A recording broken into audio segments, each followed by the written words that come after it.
Hi friends, welcome to Thilaga's kitchen. இன்றைக்கி நான் எங்களோட வீட்டு தோட்டத்தில் உள்ள கார்டனில் உள்ள சங்குப்பூ ஒரு 10 பூ போல் பறிச்சிருக்கிறேன். இதில் நான் டீ செய்ய போகிறேன். டீ செய்கிறதுக்கு முன்னே நான் இந்த கார்டனில் உள்ள சங்குப்பூ மரத்தை உங்களுக்கு காட்டுறேன். இதுதான் என்னுடைய சங்குப்பூ மரம். இதில் மேலே உள்ளதெல்லாம் என்னால் பறிக்க முடியலை. நான் கீழே இருக்கிறத மட்டும் எல்லாம் பறித்து எடுத்துட்டேன். இப்போ இதில் நான் டீ செய்ய போகிறேன். இது வந்து கண்ணுக்கும் தலைமுடிக்கும் ரொம்பவே நல்லது, ஹெல்த்துக்குமே நல்லது. இப்போ நான் 2 பேர் குடிக்கிற அளவுக்கு சுடுதண்ணி வச்சுருக்குறேன். இப்போ இதில் வந்து ஒரு 10 சங்குப்பூ இருக்கும், அதை நான் அதில் சேர்க்குறேன். இப்போ இது கொதிக்கும் போது இதில் ஒரு சின்ன எலுமிச்சம்பழமும் இஞ்சி ஒரு பீஸும் கட் பண்ணி நான் அதில் சேர்க்குறேன்.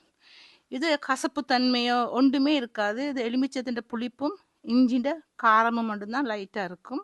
இதுக்கு தேன் சேர்த்து இதை குடிக்கலாம், இல்லாட்டி பனங்கற்பட்டி அது வச்சு குடிக்கலாம், இல்லாட்டி சும்மாவே குடிக்கலாம். அவ்வளோ ஹெல்த்துக்கு நல்லது. இப்போ இது கொதிச்சு கொண்டு வருது.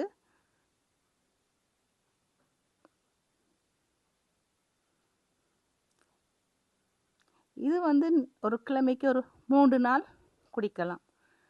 எங்கள் வீட்டில் கார்டனில் இந்த மரம் இருக்கிறபடியாக நான் கிழமைக்கு 2 முறை இதை செய்து குடிப்பேன்.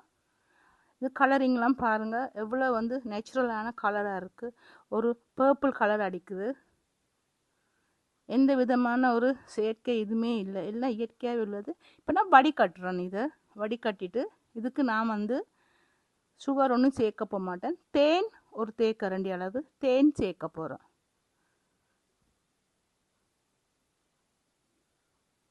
அது தேன் சேர்க்காமையும் சும்மாவும் குடிக்கலாம்.